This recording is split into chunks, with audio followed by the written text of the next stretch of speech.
चमत्कारिक श्री पारसनाथ भगवान की संवेद शिखर के चमत्कारिक स्वर्ण भद्र से कल मोक्ष जाने वाले श्री पारसनाथ भगवान की गिरनार जी से मोक्ष जाने वाले जिनका आज जन्म और तब कल्याणक है ऐसे नेमिनाथ भगवान की सौरीपुर अतिशय क्षेत्र की क्या बोलें, सुखी रहें सब जीव जगत के, कोई कभी ना घबरावे, बैर पाप अभिमान छोड़ जग, नित्य नए मंगल गावें। आज हमारे बीच पुण्यशाली बेगमगंज से पूज्य मुनि श्री प्रवचन सागर जी महाराज, पूज्य श्री निर्मल सागर जी महाराज के गृहस्थ अवस्था के चाचा जी चाची जी यहाँ गुना में पधारे हैं। उन्हें बहुत आदर के साथ मैं आमंत्रित कर रहा हूँ। श्रीमान संदीप जी जैन, व्रती श्राविका अभिलाषा जी, भक्ति मुक्ति संभव समस्त बेगमगंज परिवार कृपया पधारें। आज उन्होंने विश्व शांति की कामना को लेकर शांति धारा भी की थी। पधारें, पधार कर सबसे पहले श्रीफल चढ़ा करके आशीर्वाद प्राप्त करें पूज्य महाराज श्री से। और तत्पश्चात जो भी बाहर के और लोग हों उनके साथ में डॉक्टर BS धाकड़ कृपया पधारें। प्रतिदिन गुरुदेव के प्रवचन सुनने का सौभाग्य धाकड़ साहब प्राप्त कर रहे हैं। श्रीफल चढ़ा करके आशीर्वाद प्राप्त करें। आचार्य महाराज की चित्र के समक्ष दीप प्रज्वलित करने का भी सौभाग्य प्राप्त करें। अभिलाषा जी, धाकड़ साहब, बेगमगंज परिवार और भी जो बाहर के अतिथि हों कृपया पधारें। पधार कर सारे तीर्थ धाम आपके चरणों में, हे गुरुदेव प्रणाम आपके चरणों में, चरणों में सारे तीर्थ धाम आपके चरणों में, हे गुरुदेव प्रणाम आपके चरणों में। हृदय में मां जिनवाणी और कंठ शारदा माता है, हृदय में मां जिनवाणी और कंठ शारदा माता है। जो भी मुख से लिया वचन वो वचन सिद्ध हो जाता है, वो वचन सिद्ध हो जाता है। हे गुरु विद्या हे गुरु समय, हे गुरु विद्या हे गुरु समय, हे योग सागर तुम्हारे चरणों में, हे गुरुदेव प्रणाम आपके चरणों में, चरणों में सारे तीर्थ धाम आपके चरणों में, हे गुरुदेव प्रणाम आपके चरणों में। श्रीमती निशा जी भी पधारें और साहसदान करने का सौभाग्य प्राप्त करें। प्रथम मंगल कलश स्थापित कर्ता का परिवार है, कृपया आएं, साहसदान करने का सौभाग्य प्राप्त करें। और अब हम चलते हैं, चूँकि समय बहुत अधिक हो रहा है। पूज्य निरामय सागर जी महाराज हमारे समक्ष विराजमान हैं और कार्तिकेय अनुप्रेक्षा नामक महान ग्रंथ की 58वीं गाथा कल प्रारंभ हुई थी, जिसमें देव गति का वर्णन पूज्य महाराज निर्मोह सागर जी महाराज के मुखारबिंद से सुना था। पूज्य महाराज श्री के पावन चरणों में नमोस्तु अर्पित करते हुए प्रार्थना करते हैं अगले गाथा के माध्यम से हमें ज्ञान अर्जित कराने की कृपा करें। और कल हम पारस प्रभु का महामस्तकाभिषेक के साथ में निर्वाण लाडू इसी महावीर भवन में चढ़ाने का सौभाग्य प्राप्त करेंगे। 6:30 बजे से मंगलाष्टक के साथ समस्त क्रियाएं प्रारंभ हो जाएंगी।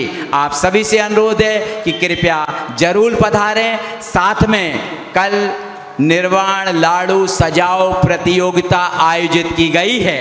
उस प्रतियोगिता में जो सबसे प्रथम अच्छा लाडू बनाकर लाएगा उसको संवेद शिखर की यात्रा के 2 टिकट का पुरस्कार नगद रूप में दिया जाएगा।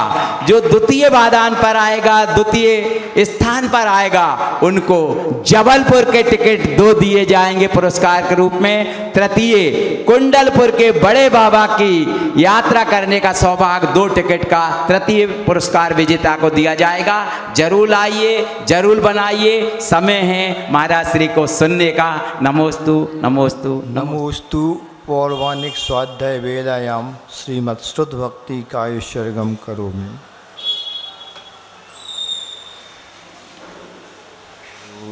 बोली अहिंसा परमो धर्म की, देवाय देव श्री नेमिनाथ भगवान की, मूल नायक चिंतामणि पार्श्वनाथ भगवान की, आचार्य गुरुवर श्री स्वामी कार्तिकेय महाराज की, संत श्रोमणी आचार्य गुरुवर श्री विद्यासागर जी महामुनि राज की, परम पूज्य आचार्य प्रवर श्री समय सागर जी महाराज की, परम पूज्य निर्यापक श्रमण श्री योग सागर जी महाराज की, 3 कम 9 कोटि महामुनि राजों की, पूज्य मुनि श्री निरामय सागर जी महाराज की, समस्त मुनि संघ की। आज भगवान नेमिनाथ का जन्म और तप कल्याणक महोत्सव है। सावन का ये महीना विशेष दीक्षा कल्याणक के लिए माना जाता है। आचार्य गुरुवर ने भगवान नेमिनाथ की स्तुति करते हुए लिखा है, राज तजा राजुल तजी, श्याम तजा बलिराम, नाम धाम धन मन तजा, ग्राम तजा संग्राम, मुनिवन वन में तप सजा, मन पर लगा लगाम, ललाम परमात्म बजा, निज में किया विराम। ऐसी परिस्थिति जो कल की बरसात में सुना हम लोगों ने गौशाला में गायें, मूक बदर प्राणी है। हम आप तो ऐसे हैं कि इधर उधर से व्यवस्था कर लेते हैं अपने बचाव की, लेकिन वो प्राणी ऐसे हैं कि ना बोल पाते हैं, ना कुछ अपने स्वयं से कर पाते हैं। तो सुनी कि वहाँ पर गौशाला में कल पानी भर रहा था, तो हम लोगों ने सबसे कहा भैया एडमो कार्बन पढ़ो, कुछ व्यवस्था उनकी हो जाए। ठीक इसी प्रकार आज के दिन कहाँ पर बारात गई थी? सौरीपुर कि सौरीपुर से गई थी जूनागढ़। हाँ, तो आज जब बारात जा रही थी नेमी कुमार की, तो पशुओं को देखकर ही जिनको क्या हो गया था, बैराग हो गया था। और बैराग ऐसा हुआ कि इनने सब कुछ राज भी तज दिया और राजुल को भी तज दिया, ग्राम धन धाम, और यहाँ तक कि किसको, श्याम यानी श्री कृष्ण जो उनके चचेरे भाई थे, इन सबको तज कर किसको भजा, सिर्फ परमात्मा को भजा। और आज स्वयं जाकर जैनेश्वरी दीक्षा ग्रहण कर ली थी। आज के दिन पूज्य मुनिवर कौन से, वीर सागर जी से लेकर सहज सागर तक 25 मुनि महाराजों का आज भी दीक्षा दिवस है। हम यहीं से उनको सही मुनि राजों को बारंबार नमोस्तु निवेदित करते हैं, जो जहाँ पर हैं। पूज्य वीर सागर जी महाराज, विशाल सागर जी महाराज, धवल सागर जी महाराज, ये तो कुंथलगिरी में पूज्य मुनिवर उत्कृष्ट सागर जी महाराज के साथ सत्संग विराजमान है। आगम सागर जी, पुनीत सागर जी जगदलपुर में विराजमान है, महासागर जी छिंदवाड़ा में, और विराट सागर जी नागपुर में विराजमान है। और जो भी महाराज जहाँ पर भी हैं, पूज्य मुनि श्री विनम्र सागर जी बागीदौरा में, दुर्लभ सागर जी आरोन में, और दक्षिण में महाराष्ट्र में सहज सागर जी, पुणे संवेश सागर जी तीर्थ क्षेत्र पर कौन से महाराज जी हैं, पूज्य साई साथ कौन से हैं, और महाराज जी आज के दीक्षित बताओ, अतुल सागर जी महाराज। इन साई मुनिराज को बारंबार नमोस्तु करते हैं और ये दिन सभी के जीवन में आए। ऐसा ही एक प्रसंग आज याद आ रहा है। रामटेक 2017 की बात है। इसी आज का ये 2-3 दिन जो रहते हैं दीक्षा दिवस के, पूज्य गुरुवार से कमेटी वालों ने निवेदन किया कि महाराज जी 2-2 आपके साथ जो मुनिराज हैं 2-2 संघ के, इनका दीक्षा महोत्सव आ रहा है और हम लोग इसे 3 दिवसीय कार्यक्रम के रूप में मनाना चाहते हैं।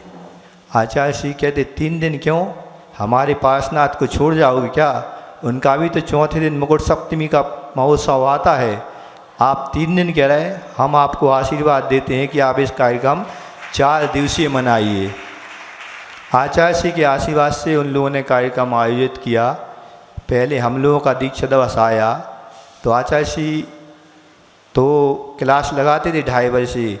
उस समय भी सौभाग्य देखो, उस समय भी ये कार्तिक की अनुप्रेक्षा ग्रंथ का स्वाध्याय रामटेक में चल रहा था।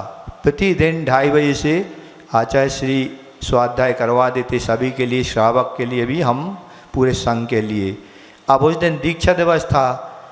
हम लोगों के पास एक ब्रह्मचारी आए, बोले महाराज ने कहा है पूछ के आओ किस किस को आज बोलना है। उस बार पिछले 2 साल से तो हम लोग बोले नहीं थे, उस बार हमारे पास लिखित आ गई, इस बार आपको बोलना है। हमने कहा ठीक है बोल लेंगे, पर हमने कहा आचार्य श्री बैठे रहेंगे तो कैसे बोलेंगे। अब जैसे भी आचार्य श्री को ये खबर लग गई कि महाराज जी लोगों ने कहा कि आप रहेंगे, तो हम लोग कैसे बोलेंगे। तो बोले कुछ नहीं, बोलना तो है ही, हम पहले स्वाध्याय करवा देंगे, उसके बाद आप लोग बोल लेना। तो हमने कहा ठीक है। आचार्य श्री गए और स्वाध्याय शुरू कर दिया। अब आचार्य श्री बोलते हैं कि देखो आज दीक्षा दिवस है, इन लोगों को मनाना है। अब हम आ गए बीच में, चूँकि अपना स्वाध्याय तो हम छोड़ नहीं सकते। अब स्वाध्याय आप देखो, जो स्वाध्याय चल रहा है वो किसका चल रहा है, ये 12 अनुप्रेक्षाओं का चल रहा है। जब तीर्थंकरों को वैराग होता है, सबसे पहले कौन आता है, लोकांतिक देव आते हैं उनके वैराग्य को दृढ़ करने के लिए। बताओ, ब्रह्म उत्तर स्वर्ग से लोकांतिक देव आते हैं धरती पर, और वैराग इनका दृढ़ हो। इसलिए आचार्य जी कहते देखो आज कितना शुभ दिन है, ये दीक्षा दिवस है। और उन्होंने सिर्फ आधे घंटे उस दिन स्वाध्याय कराया, मतलब 3 बजे उन्होंने माइक हम लोगों को सौंप दिया था। क्योंकि अब आचार्य श्री के आशीर्वाद से कार्यक्रम आयोजित किया गया था। हमारा भी कहना है कि जो भी जिस दिन जैसा भी कार्यक्रम रहता है, उसी प्रकार हमें भी उस समय की व्यवस्था करना चाहिए। अन्यत्र तो वह समय भी अपन शास्त्र भेंट वगैरह हैं, इसमें बहुत ज़्यादा समय ले लेते हैं। समय की अपने पास कीमत उतनी नहीं है। आचार्य श्री एक एक पल का समय ऐसे मतलब फालतू में नहीं गुजारने दे देते।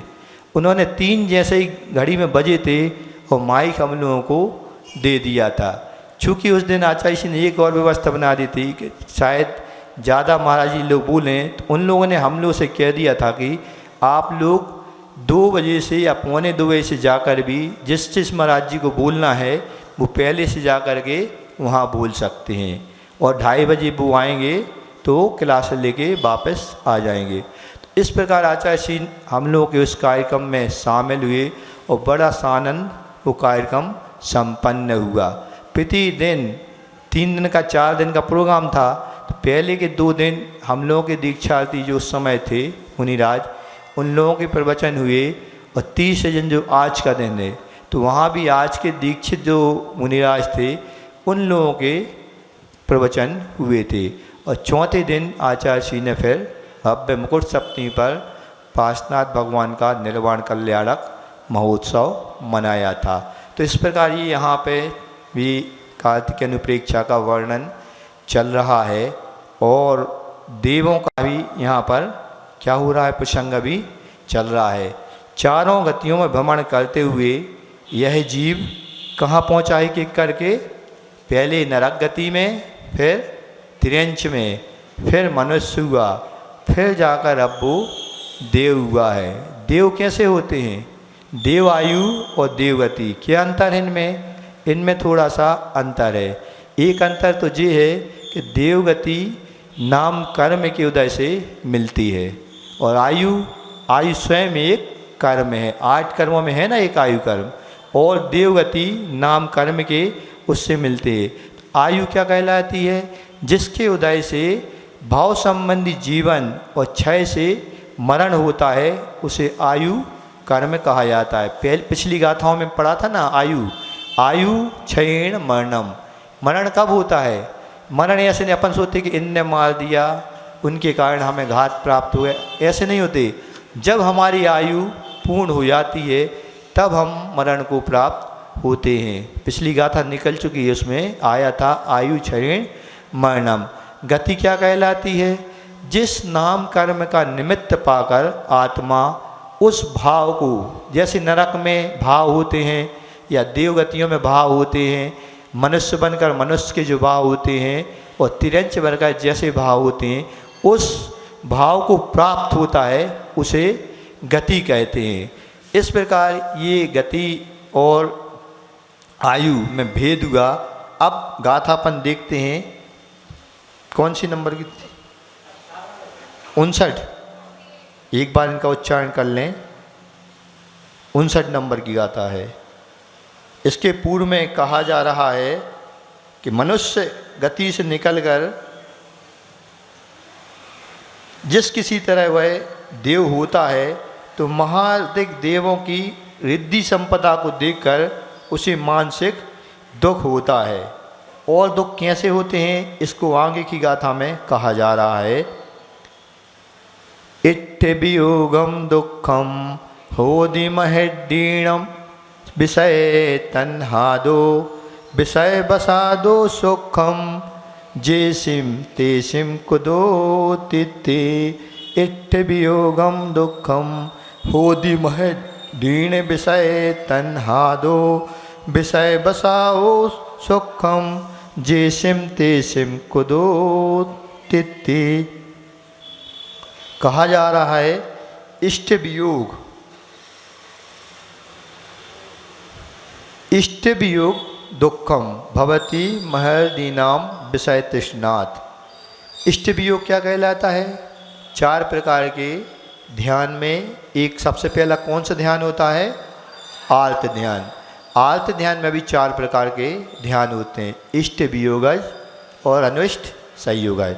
तो यहाँ पर जो इष्ट वियोग नाम का ये दुख है, जब भी किसी का क्या होता है? इष्ट का वियोग होता है। मान लो किसी के यहाँ कोई व्यक्ति चल बसा समझते? एक बार आचार्य जी ने बड़े अच्छे व्याख्या इसकी की। चंद्रगिरी में बैठे थे आचार्य जी, हम लोगों का भक्ति का उसका प्रतिक्रमण का समय था। शाम को 4:45 बजे हम तीनों महाराज जाते थे और आचार्य जी के साथ में क्या करते थे? प्रतिक्रमण करते थे, सामूहिक प्रतिक्रमण होता था। तो आचार्य जी कुछ गुनगुना रहे थे तो मुनिराज प्रसाद साई पूछा, आचार्य जी आप क्या गा रहे हैं? तो बोले कुछ नहीं, कोई कह रहा था बे चल बसे। हम लोगों ने पूछा कौन चल बसा? तो बोले नहीं, बे चल बसे का अर्थ होता है बे यहाँ से वहाँ जाकर बसे, बे चल बसे। मतलब एक पर्याय से जाकर दूसरी पर्याय में उत्पन्न होना बे चल बसे कहलाता। यहाँ से मरण को प्राप्त हुआ और 3 समय पूर्ण करते 4थे समय में दूसरी पर्याय को प्राप्त व्यक्ति हो जाता है। इसका अर्थ होता है बे चल बसे। बड़ी अच्छी व्याख्या आचार्य जी करते थे। इस प्रकार यहाँ कहा जाए कि इष्ट वियोग, किसी इष्ट का वियोग होने पर जो दुख पीड़ा होती है, सभी को होती है नहीं होती, वो दुख यहाँ पर कहा जा रहा है कि देवों में भी वो पीड़ा अति मात्रा में होती है। क्यों? क्योंकि देवों की आयु तो ज़्यादा रहती है, लेकिन जो वहाँ पर देवियाँ रहती हैं, क्योंकि सिर्फ वहाँ पे 2 ही वेद होते हैं, एक पुरुष वेद और स्त्री वेद, और इनके अलावा कोई वेद होता नहीं। तो जो उनका वियोग होता है, किससे वियोग होता है? उनका देवांगनाओं, देवियों का जब वियोग होता है, इन देवों को बहुत कष्ट होता है। तो यहाँ पर उसका वर्णन आ रहा है। होदि भक्ति क्या होता है? किम तत् दुख होता है। कीदृशम मतलब किस प्रकार का दुख होता है? इष्ट वियोगम इष्टानाम देव अप्सरा विषय दीनाम वियोगजम विप्रयोगस तत्संभवम।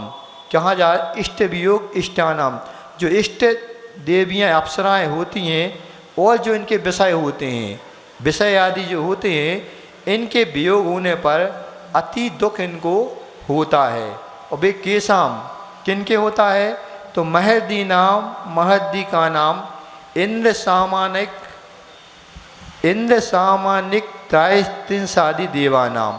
जितने जे महर्दी देव होते हैं, तो जे देव जो महान देव रिद्धियों के धारी होते हैं, इन देवों को भी दुख होता है। 4 प्रकार के देव होते हैं। तत्वार सूत्र का 4वां अध्याय आप लोगों ने पढ़ा होगा। उसमें क्या क्या है? सबसे पहले देवास चतुर्णी काया। देवा यानी देव 4 निकाय वाले होते हैं। कौन कौन से? भवनवासी, व्यंतर, ज्योतिष और कल्पवासी। तो जे क्रम से होते हैं, कल्पवासी सबसे मतलब बड़ी पदवी वाले होते हैं। भवनवासी, व्यंतर, ज्योतिष जे दुर्देव गति वाले कहलाते हैं। जब भी अपन अच्छा काम करेंगे यहाँ पर तो अच्छा, मान लो मुनि महाराज बन गए तो हमेशा मान के चलिए कि अपन कहाँ पे जाएंगे? कल्पवासी देवों में अपन उत्पन्न होते हैं। तो यहाँ पर ये बता रहे हैं कि वो कितने प्रकार के वो भेदों से वो देव होते हैं। तो एक जो देव होते हैं प्रकार के, जैसे भवनवासी हैं या ज्योतिष के या कल्पवासी हैं, तो 10 प्रकार के भेदों की वहाँ कल्पना की गई है। वो कौन कौन से होते हैं? तो यहाँ पर बताया गया है इंद्र सामानिक त्रायस्तिंस पारिषदात रक्ष लोक पालानीक प्रकीर्ण का भी योग किल विशाख चैक्सा। इंद्र सबसे बड़ा होता है, फिर सामानिक, फिर त्रायस्तिंस, पारिषद, फिर आत्मरक्ष, लोकपाल, अनीक, प्रकीर्णक, आभियोग और किलविशक। इस प्रकार की ये व्यवस्था 4 प्रकार के जो देव बताएं इनमें बताई गई। जैसे अपन प्रधानमंत्री वगैरह होते हैं, उनकी सभा होती है, सब में प्रधानमंत्री होता है, मंत्री होता है, कोषाध्यक्ष होता है, ये सब इस प्रकार के ये बटे हुए रहते हैं। इसमें सबसे प्रमुख होता है, बड़ा होता है इंद्र। तो जो छोटे देव होते हैं, ये सब अपने बड़े देवों को देखकर इनमें इतना दुख रिद्धियाँ होती है, क्योंकि सब में विशेष विशेषताएँ होती हैं। जो बड़ा रहता है, जैसे इंद्र है, ये आज्ञा और ऐश्वर्य में बलशाली होता है, सबके ऊपर आज्ञा इस इंद्र की चलती है। तो जो छोटे देव रहेंगे, इनमें सबसे ज़्यादा पीड़ा किस बात की होती है कि मैं इनसे छोटा क्यों हुआ। होती ना सबको, कई बच्चे भी रोते हैं, कई बच्चे अपने घर में रोने लगते कि हमें बड़े जैसा काम या भोजन नहीं दिया जाता। इस प्रकार ये मानसिक पीड़ा और शारीरिक पीड़ा 2 प्रकार की यहाँ पीड़ा होती है। अगली गाथाओं में इसको बताया जाएगा। तो यहाँ पर ये कहा जा रहा है कि ये 10 प्रकार के जो भेद किए गए हैं, जो छोटे छोटे प्रकार के देव होंगे, उन सब में ये पीड़ा सबसे ज़्यादा होती है कि बड़ों को जो मिला है वो हम लोगों को क्यों नहीं मिल रहा। फिर उसमें कुता कहाँ पर? तो विषय तृष्णात, विषयों की तृष्णा भी इनमें अति मात्रा में होती है। जैसे जैसे ये देव बढ़ते बढ़ते मतलब जो इनके स्वर्ग बढ़ते जाते हैं, स्वधर्म, ईशान, सानत कुमार आदि, इनमें ये विषय तृष्णाएँ कम होती जाती हैं। लेकिन जो विषय इनके स्वयं के होते हैं, क्योंकि जो यहाँ से होते जाते हैं मनुष्य से, वो देव पर्याय प्राप्त होती है, तो यहाँ पर वहाँ पर जाकर सबको भूल जाते हैं, क्योंकि भोगों की इतनी आसक्ति उनमें होती है कि 24 घंटे वहाँ संलग्न उसमें रहते हैं। थोड़ा सा भी इनको भोग विषय सामग्री नहीं मिली, इसमें इनको वेदना होने लगती है। तो यहाँ कहा जा रहा है कि विषय तृष्णात, विषयों की तृष्णा इनमें अधिक होती है। छूटने पर अता यानी आर्त यानी दुख होता है। पंचेंद्रिय विषय सुख वांछा, पंचेंद्रियों की वांछा यानी इनमें इच्छा की अधिक लालसा रहती है। येषाम जीवानाम, इन जीवों में विषय वसात स्पर्शन आदि विषय मतलब इंद्रियों के विषय भी अधिक मात्रा में होते हैं, और ये हमेशा उन्हीं के कारण अपने आप को सुखी मानते रहते हैं। इस प्रकार यहाँ ये कहा जा रहा है कि स्वर्ग में केवल सामान्य देव ही दुखी नहीं हुए, किंतु महर्षि देव, सामान्य देव कौन से कहलाते? सामान्य देव जो कल्पवासी जो अपने भवनवासी हैं, व्यंतर हैं, ज्योतिष के, ये तो सामान्य देव कहलाते हैं। और जो विशेष देव कल्पवासी हैं, इनमें भी जो रिद्धि ज़्यादा प्राप्त होती हैं, सबकी रिद्धियाँ बताई गई हैं, कौन की कितनी रिद्धियाँ किस मात्रा में किस मर्यादा को लेकर होती हैं। आगे के उसमें बताया जाएगा अभी कथाओं में कि ये कैसी रिद्धियों से संपन्न होते हैं, किस प्रकार ये विषय भोग करते हैं। तो महर्षि देव यानी जो बड़े देव होते हैं वो भी दुखी होते हैं, उन्हें भी विषयों की तृष्णा सतत सताती रहती है। जब कोई इनका प्रियजन स्वर्ग से च्युत होता है तो उन्हें उनका बड़ा दुख होता है। इस ग्रंथकार कहते हैं कि यह ठीक ही है, क्योंकि जिनका सुख किनके अधीन है? जिनका सुख स्वाधीन नहीं है, पराधीन है। किसके पराधीन है? ये विषयों के अधीन इनके सुख होते हैं। इस कारण इनको हमेशा दुख उत्पन्न होता रहते हैं और विषयों के दास होते हैं। जो विषयों का दास होता है उन्हें संतोष कैसे हो सकता है? इस प्रकार इस गाथा का अर्थ यही हुआ कि जो भी विषयों के अधीन रहेंगे उनको हमेशा आर्थ दुख तो कम से कम रहेगा ही, और जो हमारे संसार परिवर्ण में बंध का कारण बनता है। अब दूसरी गाथा को अपन देखते हैं कि उसमें कौन सी दुख ये बता रहे हैं। शारीरिक दुखादो मानस दुखम हवेई ऐ पौरम मानस दुख जुदस्य ही मानस दुख जुदस्य ही विषया विदुहा बहा हुंती। शारीरिक दुखादो मानस दुखम हवेई ऐ पौरम मानस दुख जुदस्य विषय विदुहा पहा हुंती। यहाँ कहा जा रहा है शारीरिक दुखता मानसम दुखम भवति अति प्रचुरम। दो प्रकार के दुख इन देवों में होते हैं। कौन कौन से? एक शारीरिक दुख यानी शरीर संबंधी दुख, और एक मानस दुख यानी मानसिक दुख। अति प्रचुरम वो किस मात्रा में? अति प्रचुर मात्रा में होते हैं। मानस दुख युतस्य ही विषयापि दुखहा वहा भवंती। इनमें से शारीरिक दुख तो कोई दुख नहीं होते वहाँ पर। क्यों? शरीर से ये संपन्न होते हैं, कोई भी इनको पीड़ा वैसे शारीरिक नहीं होती। लेकिन जो दूसरा दुख है कौन सा? मानस दुख युक्त, जो मानसिक दुख से युक्त होते हैं उनको विषयों संबंधी अति दुख वहा यानी अति दुख होता है। ये इस गाथा में कहा गया है। ननु देवानाम शारीरिकम दुखम प्रायेण न संभवंती। कहा जा रहा है इनमें प्रायः देवों में शारीरिक दुख से उतना दुख उत्पन्न नहीं होता। किससे होता है फिर? मानस दुखम कियन मात्रम इति उक्ते बावद इति। कहा जा रहा है कियन मात्र, कितनी मात्रा में, इसकी गिनती नहीं है, जो इनको मानस दुख उत्पन्न होता है। मानस दुखम अति प्रचुरम अति घनम भवेत। मानस दुख कैसे होते हैं? मानसिक दुख अति प्रचुर मात्रा में अति घनम यानी घने सघन रूप में इनको उत्पन्न होते हैं। कुता किससे?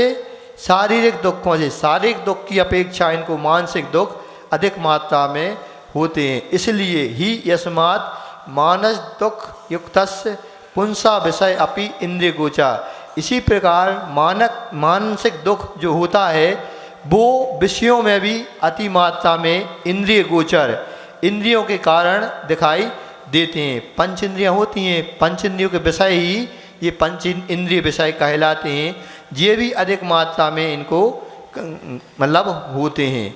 अब यहाँ क्या कहा जा रहा है कि जो विषय होते हैं, विषय क्या होते हैं? तो तत्वार सूत्र में ही आया है। इनको तत्वार सूत्र में कहा गया है स्थिति प्रभाव सुख द्युति लेश्या विशुद्ध इंद्रियावधि विषयोत्तधिका।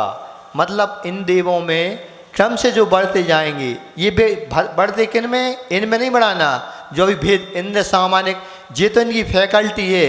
एक भी कोई भी जैसे भवनवासी हैं, भवनवासी में भी इनमें एक सभा जैसे सभागण होते हैं, बस उनमें होती, इनमें विषय नहीं बढ़ती। जो ऊपर के देव जैसे स्वधर्म इंद्र और ईशान इंद्र, सानत कुमार मायन, जैसे जैसे ये स्वर्ग अपने बढ़ते जाते हैं इनमें विषयों की आसक्ति भी कम होती जाती है। इनमें बताएं इनकी स्थिति क्या होती है, इनकी स्थिति इनकी बढ़ती जाती है। स्थिति मतलब आयु, स्वधर्म इंद्र की जो आयु होती है उससे अधिक आयु ईशान इंद्र की, मतलब स्वधर्म और ईशान की तो एक सी है। इनके बाद सानत कुमार और महेंद्र की आयु इनकी बढ़ती जाती है। देव आयु के उदय से उस पर्याय में रहना उनकी स्थिति कहलाती है, और ये हमेशा अधिक मात्रा में अधिका विश्वोत्तधिका इनकी अधिक स्थिति होती जाती है। प्रभाव क्या कहलाता है? प्रभाव कहलाता है शापानुग्रह शक्ति प्रभाव। शाप देने की, श्राप देते ना कई लोग देव, अपन देखते हैं कि बढ़ते, कई लोगों को कहते हैं कि इनको देव आ गए। देव आते नहीं, वो किसी कारण से उनसे नाराज हो जाते हैं, तब उनको वो देव लग जाते हैं। और किसी की मदद भी करना है, अपन अच्छे से भक्ति करो, प्रार्थना करो, कई लोग अपनी मदद करने भी देव लोग आ सकते हैं। अब पुराने समय में आते थे, वो कहलाता अनुग्रह। जो शक्ति इनमें होती है वो कहलाता है इनका प्रभाव। जैसे जैसे अपन स्वधर मतलब इंद्र स्वर्गों में बढ़ते जाएंगे इनकी ये शक्तियाँ बढ़ती जाती हैं। इसी प्रकार तीसरी क्या थी? सुख भी इन देवों में बढ़ते जाते हैं। क्यों? जैसे जैसे ऊपर बढ़ेंगे तो अपनी लेस्याएँ भी शुक्ल होती जाती हैं, मतलब लेसा शुभ लेस्याएँ अपनी बढ़ती जाती हैं। इसका हमारे विचार भी मंद कसाय होती जाती हैं, और जो परिणाम होते हैं वो भी अपने शुभ होते जाते हैं। अब और सुख कैसा होता है? साता वेदनी के उदय से बाह्य विषयों में, विचारों में, विषयों में इष्ट अनुभव हमें उत्पन्न होता है। और द्युति क्या कहलाती है? द्युति यानी शरीर और वस्त्रावरण की कांति। जैसे जैसे ऊपर अपन बढ़ते जाते हैं हमारा शरीर वही कांतिमय होता जाता है, वस्त्र आभूषण वैभव भी बढ़ता जाता है। इसी प्रकार लेस्या विशुद्धि, जो अभी बताएं लेस्याएँ, जैसे जैसे हम देवों के स्वर्गों में ऊपर बढ़ेंगे लेस्या विशुद्धि बढ़ती जाती है। लेस्या विशुद्धि मतलब जो पीत लेस्या होती है, पीत से पद्म होती जाती है, पद्म से फिर शुक्ल लेस्या बढ़ती जाती है, इसे लेस्या विशुद्धि कहते हैं। इंद्रिय विषय, इंद्रिय विषय क्या कहलाते हैं? ऊपर ऊपर के स्वर्गों में इंद्रिय विषयों का बढ़ना, इनका बढ़ना ये कहलाता है, मतलब जो इंद्रिय के विषय हैं इनकी मतलब क्षमता तो बहुत ज़्यादा हो जाती। मतलब इंद्रिय के विषय जैसे चक्षु इंद्रिय है, इनके देखने की क्षमता कहाँ तक होती है? तो ये विषय इनके बढ़ते जाते हैं। अवधि ज्ञान का विषय भी इनका बढ़ता जाता है। जैसे स्वधर्म इंद्र है तो ये अपने ध्वज दंड तक जो इनका विमान होता है वहाँ तक, अब ऊपर तो इनके मतलब जो अवधिगण लगा सकते तो ऊपर ध्वज दंड तक जाएगा, लेकिन नीचे कहाँ तक जाएंगे? ये दूसरे तीसरे स्वर्ग तक, ये अपना नरक तक ये अवधिगण अपना लगा सकते हैं। इसी प्रकार जैसे जैसे स्वर्ग के देव बढ़ते जाएंगे तो नीचे नीचे के नरक तक, ऊपर तो इनका रहेगा अपने ध्वज मतलब जो विमान रहता है उसमें जो ध्वज दंड रहता है, ऊपर अवधिगण तो लगेगा ध्वज दंड तक, और नीचे इनका नीचे नरक तक ये एक एक नरक, जैसे ऊपर स्वर्ग बढ़ेंगे नीचे एक एक नरक तक ये इनका अवधिज्ञान बढ़ता जाता है। इस प्रकार ये यहाँ पर कहा जा रहा है इस गाथा में कि शारीरिक दुख से मानसिक दुख तो बड़ा होता है, क्योंकि जिसका मन दुखी होता है उसे विषय दुख भी उनके विषय भी दुखदायक लगते हैं। यदि यह कोई कहे कि देवों को शारीरिक दुख तो प्रायः होता ही नहीं है, क्योंकि शरीर है, विषय इंद्रियों के विषय से शरीर बनता है। अब इंद्रिय विषय तो इनको जो भी मांगो तो तुरंत ही कल्प वृक्षों के माध्यम से इनकी इच्छा पूर्ति होती रहती है। तो यहाँ कहा जा रहा है कि शारीरिक दुख तो उतना नहीं होता, केवल मानसिक दुख होता है। वह दुख भी कैसा?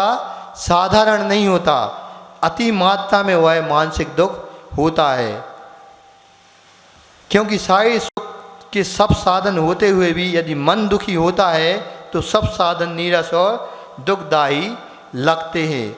अतः वहाँ पर देव भी कम दुखी नहीं है, क्योंकि सबसे सुखी कौन सी गति मानी गई है? 3-4 प्रकार की गतियों में देव गति ही सबसे सुख माना गया, सुखी मानी। क्यों? क्योंकि वहाँ इंद्रियों के विषय प्रचुर मात्रा में पाए जाते, इंद्रियों की अपेक्षा वह सुखी मानी गई है। लेकिन यदि संयम की बात करें तो संयम की प्राप्ति कहाँ होती है? संयम की प्राप्ति सिर्फ एक मनुष्यों को ही होती है। जब भी कल्याणक महोत्सव होता है तो नीचे के जो देव आते हैं वो तो यहाँ पर आ ही सकते हैं, भवनवासी हैं, व्यंतर ज्योतिष के हैं, लेकिन पंच कल्याणकों में ब्रह्म स्वर के देव ही आते हैं वैराग्य को बढ़ाने के लिए। बाकी सब वहाँ पर अनुमोदना करते हैं कि यहाँ का कार्यक्रम जो चलता है उसको देखते रहते हैं, लेकिन आते वो नहीं है। क्यों? संयम की प्राप्ति मनुष्य से ही होती है। अपन लोग पंच कल्याणक में देखते हैं, जब भी दीक्षा कल्याणक मनाया जाता है तो पालकी उठाने का समय आता है ना, तो उस समय आचार्य परमेष्ठी या जो भी मुनिराज वहाँ रहते हैं तो वो फैसला करते हैं कि पालकी पहले कौन उठाएगा। कौन उठाता है पालकी पहले? मनुष्य में भी जो सही मतलब जो प्रतिमाधारी व्यक्ति वगैरह होते हैं, सबसे पहले उनको अधिकार दिया जाता है पालकी उठाने को। इस समय उन देवों को बहुत पीड़ा होती है। वो पीड़ा कौन सी होती है? मानसिक पीड़ा होती है कि देव देखो, मैं इतना सारी वैभवशाली होकर भी भगवान की जो भगवान बनने वाले हैं इनकी पालकी भी मैं नहीं उठा सकता। मेरे पास सब है, शक्ति है, ऐश्वर्य है, आज्ञा है, लेकिन फिर भी इस समय इस कार्य में मैं पीछे हो गया। इस प्रकार उस समय उनको बहुत मानसिक पीड़ा होती है और हमेशा उनका उस समय विचार ही चलता रहता है। वाणी माता की अभिषेक, महामस्तकाभिषेक का कार्यक्रम यहाँ पर मूल नायक भगवान पार्श्वनाथ स्वामी जी के ऊपर महामस्तकाभिषेक किया जाएगा। आप सभी से अनुरोध है कि कृपया समस्त कार्यक्रमों में पधार कर पुण्य लाभ अर्जित करें। 1100 रुपये की राशि तो कृपया बन सकते हैं। 11,000 रुपये की राशि में महापुण्यार्जक निर्वाण लाड़ू का बनने का सौभाग्य आप प्राप्त कर सकते हैं। 3 तारीख को पाठशाला का कलश स्थापना का वार्षिक कार्यक्रम पूज्य महाराज श्री के सानिध्य में आयोजित होगा। 500 रुपये की राशि में जिनको भी अपने रसीद बनवाना हो, हमारी बहनें यहाँ पर हैं, बनवा सकते हैं। एवं कलश स्थापन करने का अवसर जिन्हें प्राप्त करना हो, पारसनाथ प्रभु के प्रांगण में पहुंचकर वे कृपया कलश स्थापित करने का सौभाग्य भी प्राप्त कर सकते हैं। आप सभी से अनुरोध है, कल पारसनाथ निर्वाण महामहोत्सव पार्श्वनाथ दिगंबर जैन बड़े मंदिर पर बड़े ही हर्ष और उल्लासपूर्वक पूज्य महाराज श्री के सानिध्य में भव्य रूप से मनाया जाएगा। आप सभी से अनुरोध है, 6:30 बजे से मंगलाष्टक के बाद में समस्त कार्यक्रम प्रारंभ होगा एवं एक निर्वाण लाड़ू सजाओ प्रतियोगिता आयोजित की गई है, जिसमें जो सर्वप्रथम आएगा उसमें सम्मेद शिखर की यात्रा 2 टिकट के पुरस्कार उनको दिए जाएंगे। दूसरे स्थान पर आने वाले को जबलपुर की यात्रा करने का, पूज्य समय सागर जी महाराज के दर्शन करने का सौभाग्य उन्हें प्राप्त होगा एवं तृतीय स्थान पर आने वालों को कुंडलपुर के बड़े बाबा के दर्शन करने का सौभाग्य तृतीय स्थान पाने वाले को प्राप्त होगा। सभी कार्यक्रमों में निर्वाण लाड़ू सजाओ प्रतियोगिता में भाग लेकर अपना पुण्य लाभ अर्जित करें। श्री विवेक भाई की ओर से 1,08,000 रुपये की राशि का चेक हमें प्राप्त हुआ है। कृपया वे कलश स्थापित करने के लिए परिवार सहित पहुँचें।